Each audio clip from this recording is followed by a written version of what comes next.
ETF index mutual funds నేర్చుకుని stock మార్కెట్లో రాణించాలనుకుంటున్నారా? వెంటనే ఈ నెంబర్కి కాల్ చేయండి. నమస్తే రమ్మగారు. నమస్తే జయ. ఏదైనా మంచి కథ చెప్తారా? పూర్వం ఒక రంగాపురం అనే ఊళ్ళో రాజమ్మ అని ఒక ఆవిడ ఉండేదట. ఆవిడ గంప గయ్యాళి. ఆవిడకు ఒక కొడుకున్నాడు వీరయ్య. భర్త లేడు. వీరయ్య కొంచెం మెతకవాడు. ఈవిడ నోటికి జడిసి ఆ అబ్బాయికి ఎవ్వరూ పిల్లనివ్వలేదుట. ఎన్ని పెళ్లి సంబంధాలు వచ్చినా 2 వాక్యాలు మాట్లాడంగానే వాళ్ళకి అర్థమైంది ఈవిడేంటి కొంచెం లౌడ్గా ఉండటం. లౌడ్ చాలామంది ఉంటారు, గట్టి గట్టిగా మాట్లాడేస్తారు. అవేనా భయం వేస్తుందమ్మో చాలా లౌడ్ అని ధోరణిగా మాట్లాడడం. ఆ ధోరణిలో తగ్గించుకోకపోతే మా అబ్బాయిలకి పిల్లల్ని ఇవ్వరు. జాగ్రత్తగా ఉండాలి. జాగ్రత్తగా ఉండాలి. నాకు లేదు రమ్మగారు టెన్షన్. మేము లౌడ్ కాదు. అయితే అదే కాకుండా చుట్టుపక్కల వాకప్ చేయగానే అమ్మో ఇది గంపకయ్యాలి, దీని చేతికి ఇంకేమన్నా పిల్లని చంపేస్తుంది అలా చెప్పేవాళ్ళు. క్రమంగా పెళ్లి సంబంధమే రావడం మానేసింది. అయ్యో.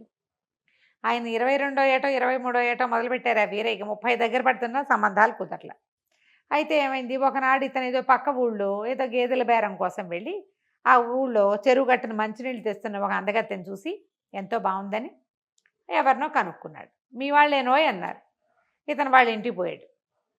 మీ అమ్మాయిని నాకు ఇచ్చి పెళ్లి చేయండి అని అడిగాడు. అడిగేసరికల్లా ఆ పిల్లని లోపలికి మజ్జిగ దేమ్మా అని లోపలికి పంపించి వాళ్ళ నాన్న చెప్పాడు, బాబు మీకు తెలుసో తెలీదు అనండి, మా పిల్ల బ్రహ్మరాక్షసి, మా ఈ ఊళ్ళో అది పొట్టాడని వాళ్ళు అది తిట్టని వాళ్ళు ఎవ్వరూ లేరండి, ఆలోచించుకుని చేసుకోండి శభాష్ అనేసరికల్లా ఇతనికి పిల్లేమో నచ్చింది. గయ్యాళమ్మ అలవాటే వాడికి. తెలుసా వాడికి వాళ్ళ అమ్మ గయ్యా? తెలుసు. తెలియకేందుకు, తల్లుల గయ్యాళితనం పిల్లలకి తెలియకుండా ఎందుకు ఉంటుంది జయా? వాళ్ళ అమ్మ కాబట్టి భరిస్తారు, యాక్సెప్ట్ చేసేస్తారు కదా రమ్మగారు. ఆడపిల్లలైనా మగపిల్లలైనా తమ తల్లుల లౌడ్నెస్ని ఒప్పుకుంటారు వాళ్ళు.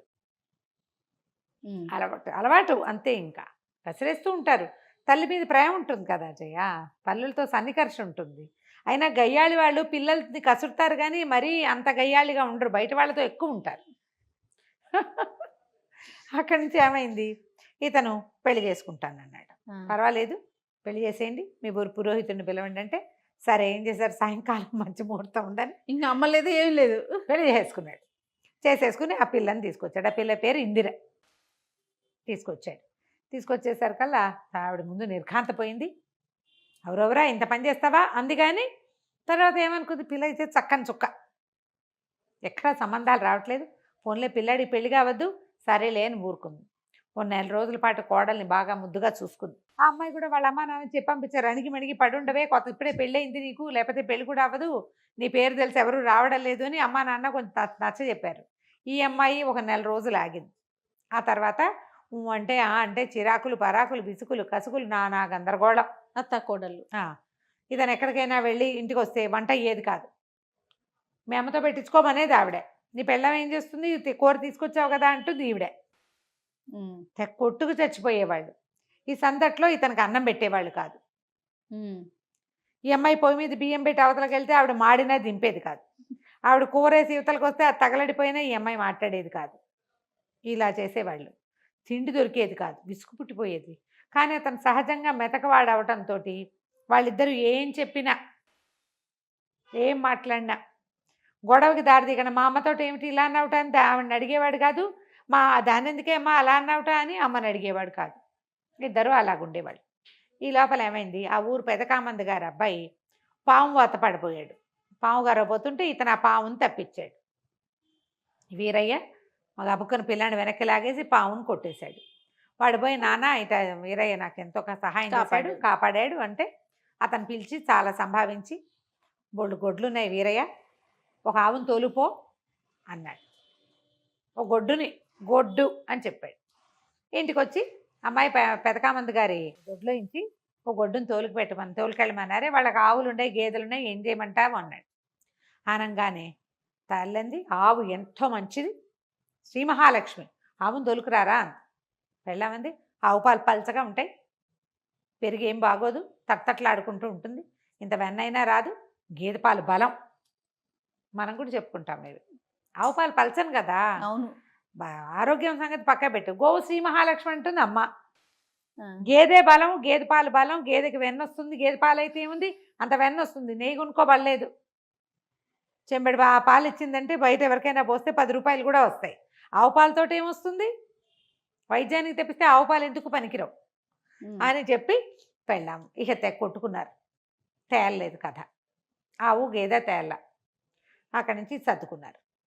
మర్నాడు కామంది గారు పొలం నుంచి తిరిగి వస్తూ, ఏరా వీరయ్య, గొడ్డుని తీసుకెళ్తామని అన్నావు కదరా అనేసరికల్లా ఇతను అన్నాడు, బాబు మా ఇంట్లో తగదా అండి, ఆవా గేదె అని కొట్టుకుంటున్నారంటే, గేదెలు ఎక్కడవిరా, గేదెలు ఇవన్నీ ఆవులే ఉన్నాయి, రేపు తీసుకుపో, ఒక ఆవుని తీసుకెళ్ళి నీకు ఇస్తానని ఇంట్లో కూడా చెప్పాను, నువ్వు వెళ్తే ఒక 2 గడిపప్పులు కూడా ఇస్తారు, జనపకట్ట ఉంది అది కూడా తీసుకుపో అన్నాడు.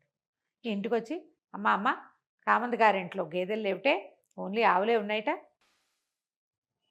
అనేసరికల్లా అప్పుడు ఏముంది, ఇకనేమి తెల్లటి ఆవును తోలుకురారా అంది వాళ్ళమ్మ. తెల్లావేమందంగా ఉంటుంది, నల్లటావైతే అందంగా ఉంటుంది, నల్లావు పాలు కొంచెం చిక్కగా ఉంటాయి, నల్లావుని తోలుకు రావాల్సిందే అంటుంది పెళ్ళాం.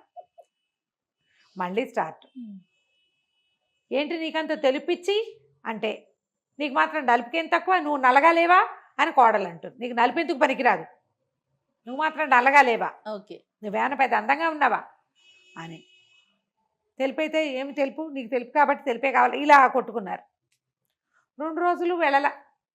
3వ రోజున మళ్ళీ కామంది గారు కనపడ్డాడు. ఏరా గొడ్డిస్తానంటే వద్దా నీకు వీరయ్య, తీసుకెళ్ళవేమిట్రా అన్నారు.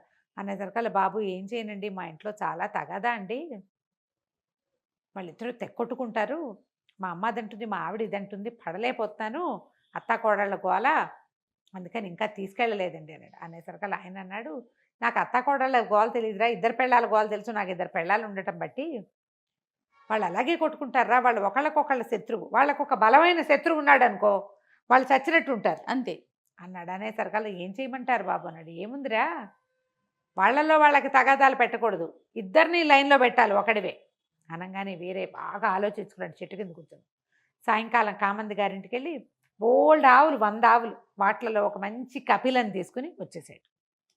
ఎర్రగా ఉంటుంది కపిల. పాకెట్లోకి వచ్చిన ఆవును చూడగానే నిర్ఘాంతపోయారు వీళ్ళు, అత్తాకోడలు. అవురవరా, తెల్లటి ఆవును తోలుకోమంటే ఎర్రావును తెచ్చావేరా, నీ మొహం మండా అంది తల్లి.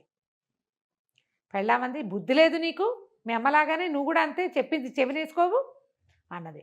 ఆనంగానే ఏమీ లేదు, సర్రమని లేచాడు, తల్లి దగ్గరికి వెళ్ళే ముందు. నీకేమైనా బుద్ధి ఉందా, చిన్నవాళ్ళని శరణార్థాలు పెడతావేంటి, నా ఇష్టం, నేను ఏదో ఒకటి తెస్తా, నోరు కంట్రోల్ చేసుకో, పెద్దదాని వెయ్యవు, మర్యాదలు ఇచ్చిపుచ్చుకో, నువ్వు ఏమైనా బాగుపడతావా అంటోంది వాళ్ళమ్మ.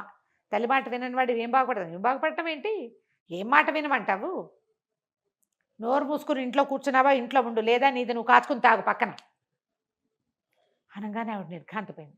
ఎప్పుడైతే అత్తగారిని మొగుడు తిట్టాడో ఈ ఇందిర రెచ్చిపోయింది. అలా గడ్డిపెట్టు, అన్ని విషయాలకి తగుతున్న మారి ముసలమ్మ మూల కూర్చోకుండా వచ్చేస్తుంది ప్రతిదానికి, బాగా చెప్పావు ఆనంగానే ఎగురుకుని ఇటు తిరిగాడు. పళ్ళు రాలగొట్టేస్తాను, నేను ఆవును దేవాలో నువ్వు చెప్తావా, మగవాళ్ళ వ్యవహారంలో నీకెందుకు, పెళ్లి చేసుకున్నా, ఇంట్లో వంట చేసావా, కాపురం చేసావా అన్నట్టు ఉండాలి, అక్కర్లేని విషయాల్లో కనుక కలగ చేసుకున్నావంటే కాళ్ళు విరకొట్టి పొయ్యిలో పెట్టేస్తా అనగానే నిర్ఘాంతపోయింది. తల్లిని కొట్టినంత పనిచేసి ఇందిరిని నిజంగా కొట్టబోయాడు. వాళ్ళిద్దరూ నోరు చేసుకున్నారు, వాళ్ళకి అలవాట్లేదు వెనక్కి తగ్గటం, మాట విసిరారు, విసరంగానే ఇతని మీదకి వెళ్ళిపోయాడు. ఎప్పుడైతే నిజంగా కొట్టబోయాడో బిక్క చచ్చిపోయారు ఇద్దరు. నిశ్శబ్దంగా ఊరుకున్నారు. ఆవుకు పసుపు రాసి బొట్టు పెట్టండి, దొడ్లో తీసుకెళ్ళి కట్టేయండి, కాస్త గుర్తుపెట్టండి అనగానే వంతుల వారీగా చేశారు పనులు. ఆ తర్వాత నుంచి కొట్టుకోవడం మానేశారు. అతను ఉన్నంతసేపు కుక్కిన పేలలు ఏమిటి, అతను వెళ్ళాక ఇలాగ నన్ను చూసేవా అత్తయ్య, మీ వాడు ఏమన్నాడో అని కోడలు, ఏమిటో వీడు ఇలా తయారయ్యాడు అని అత్తగారు. వాళ్ళిద్దరు మాట్లాడుకున్నారు. ఒక బలమైన శత్రువు ఉంటే వీళ్ళిద్దరూ ఏ కొట్టుకోరు, ఆ శత్రువు అతనే, అతనే కంట్రోల్లో పెట్టుకున్నాడు. ఆ తర్వాత ఇంకా కొట్లాటలు లేవు, గయ్యాళితనాలు తగ్గిపోయినాయి. సాగుతుంటే కదా మా గయ్యాళి, అంతే కదా కదా. ఈ కథని ప్రతి అత్తగారు కోడలు వినాలి, ప్రతి కుమారరత్నము వినాలి. అంతే, వింటే ఈ గొడవలు తగ్గుతాయి.